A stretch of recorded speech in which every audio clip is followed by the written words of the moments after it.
Друзья, к большому несчастью в нашем родном регионе на пожарах погибают люди, а случается так, что гибнут и ваши сверстники, такие же красивые девочки и такие же симпатичные мальчики. Погибают люди на пожарах по многим причинам, но очень многие из них погибают, потому что элементарно не знают, как нужно себя вести, оказавшись в ситуации, когда произошел пожар. Они либо задыхаются в дыму, либо горят в огне, либо получают очень серьезные травмы, которые называются ожогами. Многие умирают в ожоговых центрах. Поэтому наша с вами видеолекция посвящена действиям, которые мы должны совершать, если оказались в ситуации пожара.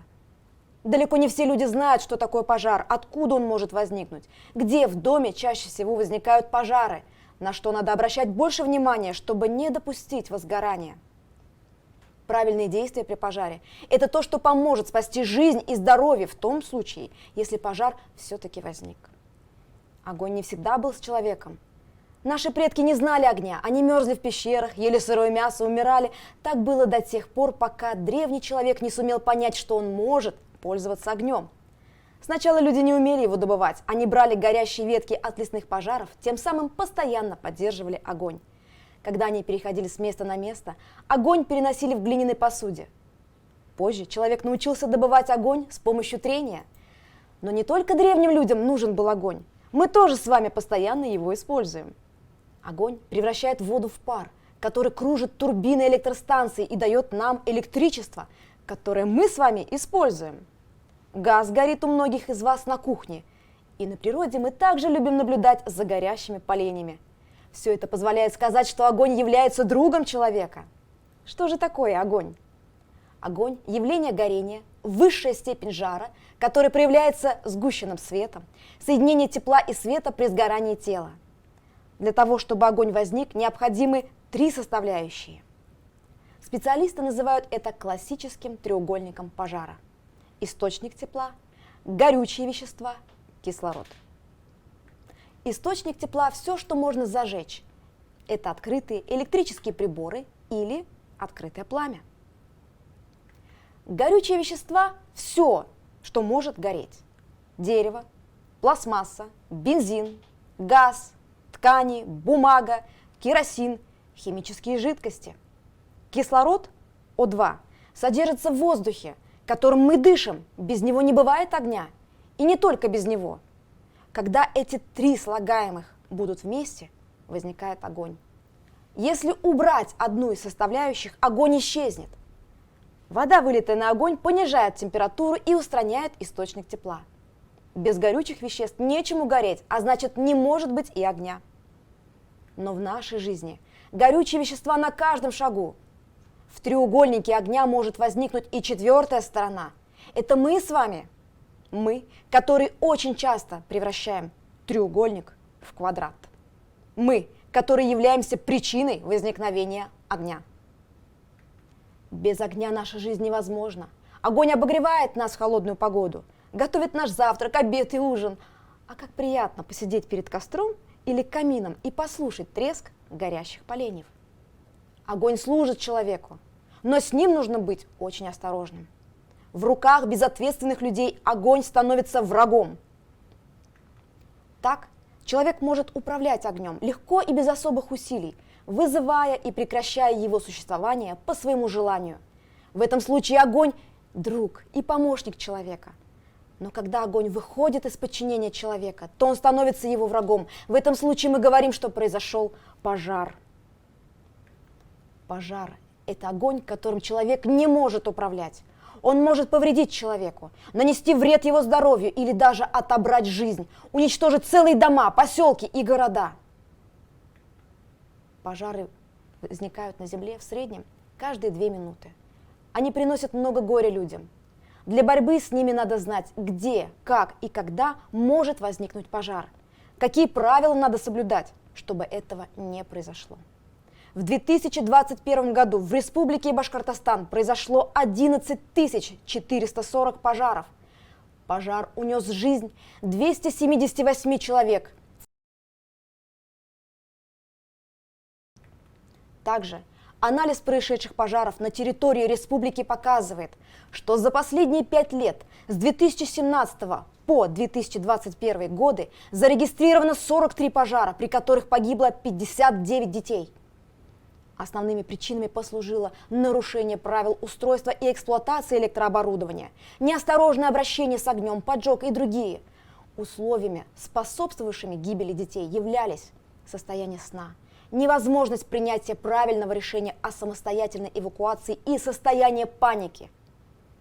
Как мы видим на слайде, то основное количество детей не могли принять правильное решение об эвакуации, потому что они просто не знали, что им делать в сложившейся ситуации. Приведу 2 примера. Начало января этого года ознаменовалось печальной новостью. Пожар унес жизнь ребенка 3 января 2022 года. Произошел пожар в село Иглино, Республики Башкортостан. Загорелся жилой дом. В результате пожара пострадал мальчик 2010 года рождения. С многочисленными ожогами он был доставлен в ожоговый центр города Уфа. К сожалению, 12 января мальчик скончался. Предварительная причина пожара – короткое замыкание. Перегруз электрических сетей от большого количества включенных электроприборов, в том числе гирлянд. А вот положительный пример, который произошел 19 января 2022 года в городе Салавате. В 14:45 Джамиль Акюлов, 2005 года рождения, возвращался домой из школы. Он знал, что дома одна находится младшая сестренка, 2014 года рождения. В это время в их доме произошел пожар.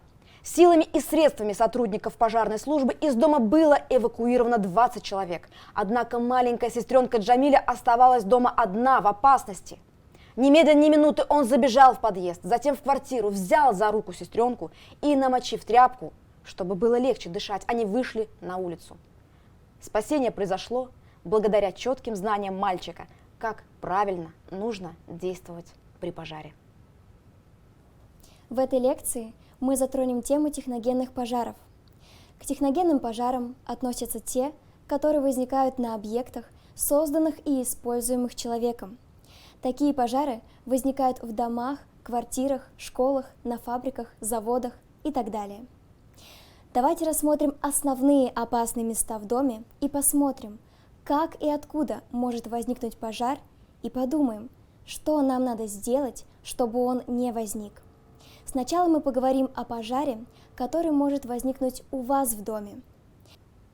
Основными причинами техногенных пожаров является неосторожность людей при использовании электрических приборов и устройств, обращение с огнем, детская шалость, нарушение технологического процесса и тому подобное. В доме есть много мест, где может возникнуть пожар. Посмотрим, откуда он может возникнуть. Кухня. Кухня – это одно из самых опасных помещений в доме. Представим самую обычную кухню. Там готовится пища, и, следовательно, есть много источников зажигания, тепла, таких как нагревательные электрические приборы, газовые и электрические плиты. Не надо забывать и о спичках. Непотушенная спичка – причина пожара. На кухне есть горючие вещества, шторы и полотенца, которые могут загореться, если попадут на плиту. На кухне стоит самая разнообразная мебель – полки, столы, стулья. Все это может загореться, так как имеются все 3 слагаемых классического треугольника пожара. Следующее место в квартире, которое мы рассмотрим, это жилые комнаты. Тут тоже может произойти пожар. Горючим здесь будет мебель, ковры, игрушки, книги, компьютеры, телевизоры. Теплом, источником зажигания, искры от короткого замыкания проводов электроламп, электронагреватели, огонь свечки, зажженная сигарета. Кислород содержится в воздухе, и все вместе они делают возможным появление огня. На балконе тоже может начаться пожар. Чаще всего люди складывают там то, что им не нужно использовать каждый день. Старую одежду, газеты, картонные коробки. Нередко там хранят и горючие жидкости, бензин и керосин. Все это сгораемые материалы. Кислород, необходимый для горения, всегда в воздухе, а источником зажигания может стать окурок, который бросят с верхних этажей. Даже если балкон застеклен, это может быть опасно. Покурив на балконе, человек может не потушить окурок, который попадет на хранящиеся там вещи. Все эти жизненные случаи приводят к пожару. Допускать их в вашем доме ни в коем случае нельзя. Теперь мы знаем, где и при каких условиях может возникнуть пожар. Но мало просто знать, что пожар может возникнуть. Для того, чтобы быть в безопасности, нужно уметь не допустить его возникновения. Для этого надо соблюдать простые правила поведения. Мы разделили их на 3 группы правил. Первая группа говорит, что нельзя делать. Вторая группа, что вы должны знать, что нельзя делать, но и понимать, что нужно делать, чтобы не возник пожар. И, наконец, вы ознакомитесь с правилами пожарной безопасности, которые должны пригодиться в жизни. На кухне, в комнате, на балконе. Нельзя оставлять без присмотра включенные газовые и электрические плиты, зажигать свечи, спички без взрослых, играть со спичками и зажженными свечами, самому без взрослых пользоваться микроволновой печью, тостером, утюгом, электрочайником, другими электрическими нагревательными приборами. Оставлять без присмотра включенные электрические приборы, электролампы, электронагреватели. Нужно и нельзя. На кухне, в комнате, на балконе. Прежде чем включать плиту, обогреватель, утюг, зажигать спички или свечи, нужно осмотреть место, где они стоят, и убедиться, что они находятся далеко от горючего материала, что ни шторы, ни занавески, ни ковры, ни бумажные обои на стенах не попадут в огонь или электрический прибор. Если хоть что-то может попасть в огонь, то включать электрический прибор, газовую плиту или зажигать спички или свечки нельзя. Прежде чем включать плиту, обогреватель, утюг, тостер, электрочайник, компьютер и другие электрические приборы, нужно осмотреть их и убедиться, что они находятся в исправном состоянии, что корпуса их не сломаны, они не пахнут гарью, провода этих устройств не находятся над их нагревательной частью, например, на поверхности утюга или над тостером. Если хоть что-то будет неисправно или подозрительно, то включать электрический прибор, газовую плиту, нельзя. Прежде чем уходить из дома, нужно осмотреть и проверить, выключены ли из розеток телевизор, видеомагнитофон, проигрыватель DVD, музыкальный центр, микроволновая печь, компьютер, дополнительные устройства к нему, принтер, сканер, электрообогреватели, зарядные устройства сотовых телефонов, утюги, электрические чайники. Проверить конфорки электрической или газовой плиты, не оставлена ли на плите готовящаяся пища, отключен ли электрический свет, закрыто остекление балкона, закрыт ли водопроводный кран. Основные признаки возникновения пожара. Всегда можно понять о начале пожара по его признакам. Один из них вы можете почувствовать сами, другие вы можете услышать от взрослых, учителей или сверстников. Старая пословица говорит: «Нет дыма без огня». Один из главных признаков пожара – это дым. Если вы увидели задымление, можно быть уверенным, где-то огонь. Но и дым не сразу заметен. Если человек спит и не видит дыма или просто смотрит в другую сторону, он может узнать, что начался пожар тогда, когда почувствует запах гари. Если вы почувствуете такой запах, который возникает, когда вы разводите костер, когда взрослые зажигают спичку или сигареты, когда подгорает каша на плите, будьте осторожны. Возможно, скоро появится и дым, и огонь. Огонь – самый явный признак пожара. Если огонь появился в том месте, где его быть не должно, начался пожар, и надо срочно действовать. Действия при пожаре. Первое действие, которое надо выполнить при пожаре – вызвать специальные службы. Для этого надо знать телефоны экстренного реагирования. Главный из них – единый телефон пожарных и спасателей 101 или 01, а также единый телефон службы спасения 112. По этому телефону вы можете сообщить обо всех пожарах, катастрофах, дорожно-транспортных происшествиях и других чрезвычайных ситуациях. Звонок поступит диспетчеру пожарной охраны. Позвонив по телефону, необходимо сообщить следующую информацию. Точный адрес: улица, проспект, проезд, площадь, бульвар. Номер дома, строение, корпуса. Что горит? Дом, квартира, мусоропровод. На каком этаже пожар? Фамилия и телефон, с которого звоните. Внимание! Сообщая заранее ложную информацию о пожаре или другой чрезвычайной ситуации, вы оставляете людей, которые действительно попали в страшную ситуацию, без шансов на спасение. Помните об этом.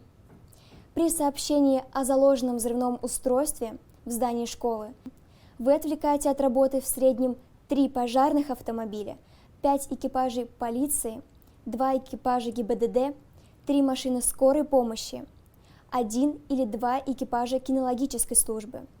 Как правило, ложный вызов грозит административной, а иногда и уголовной ответственностью. Пожарные выезжают не более чем через 1 минуту после того, как вы сообщили о пожаре. Поэтому не надо кричать в телефонную трубку диспетчеру о том, чтобы вам не задавали лишние вопросы, а побыстрее приезжали. Вся информация, которую вы сообщаете диспетчеру, будет передана боевому расчету по радиосвязи. Радиостанциями оснащены все пожарные автомобили. Пожарных можно вызвать и с мобильных телефонов. Для того, чтобы пожарным добраться до места возгорания, необходимо от 7 до 15 минут.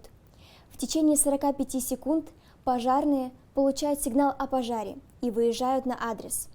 От 5 до 10 минут необходимо, чтобы пожарному расчету добраться до адреса возгорания.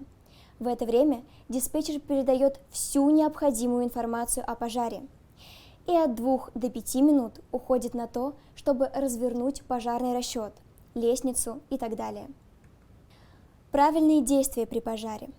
Если не можешь убежать из горящей квартиры, сразу же позвони по телефону 01 и сообщи пожарным точный адрес и номер своей квартиры. Если огонь небольшой, можно попробовать его затушить. Если огонь сразу не погас, немедленно убегай из дома в безопасное место.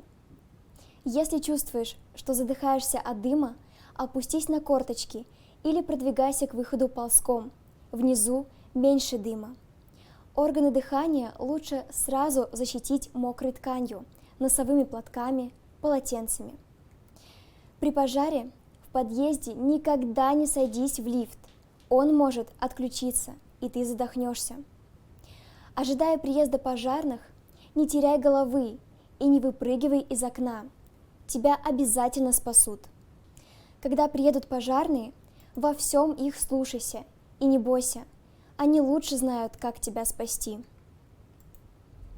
Если горение не сильное, площадь пожара не более 1–1,5 метров, задымление слабое и видно, откуда начался пожар, что послужило источником зажигания, то после звонка по 01 можно попробовать ликвидировать горение своими силами.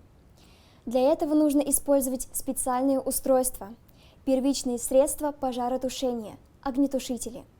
В каждом доме должен быть порошковый и углекислотный огнетушитель, объемом, как правило, не менее 3–5 литров.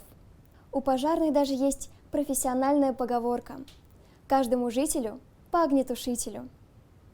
Углекислотный огнетушитель подает в зону горения холодный углекислый газ, тем самым охлаждая все в зоне горения настолько, что пожар прекращается.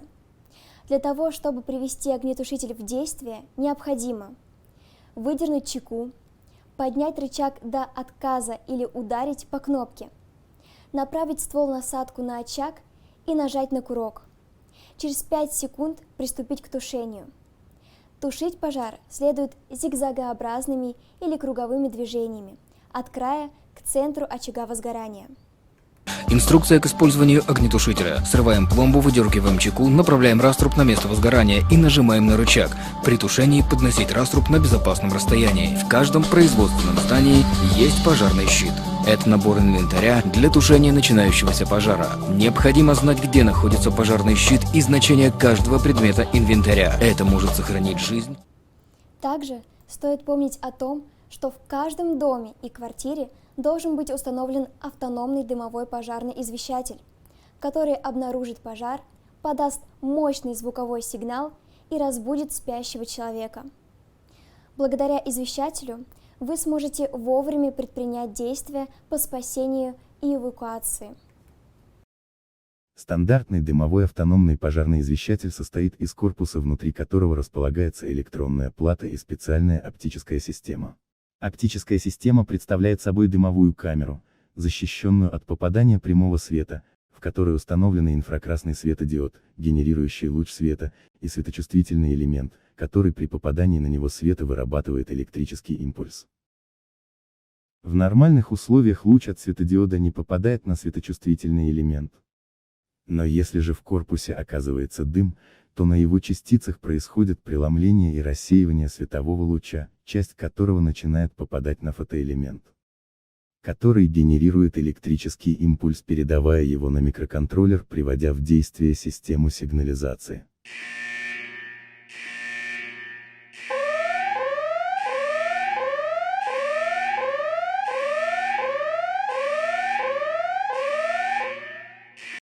Помните, даже если вам удалось самостоятельно потушить пожар, то следует все равно вызвать пожарную охрану для проверки очага пожара, так как пожар может возникнуть вновь. Люди думают, что им удалось справиться с огнем, и тогда пожар может разгореться с новой силой. Прибывшие пожарные проверят, нет ли вероятности возникновения повторного горения и возможно ли скрытые очаги пожара. Однако вы должны помнить, что первое действие при пожаре – это звонок по 01, а тушение пожара можно осуществлять тогда, когда он распространился на небольшую площадь. Если искорка случайно попадет на ворс ковра, может кончиться печально. Интересная игра. Благодарим за внимание.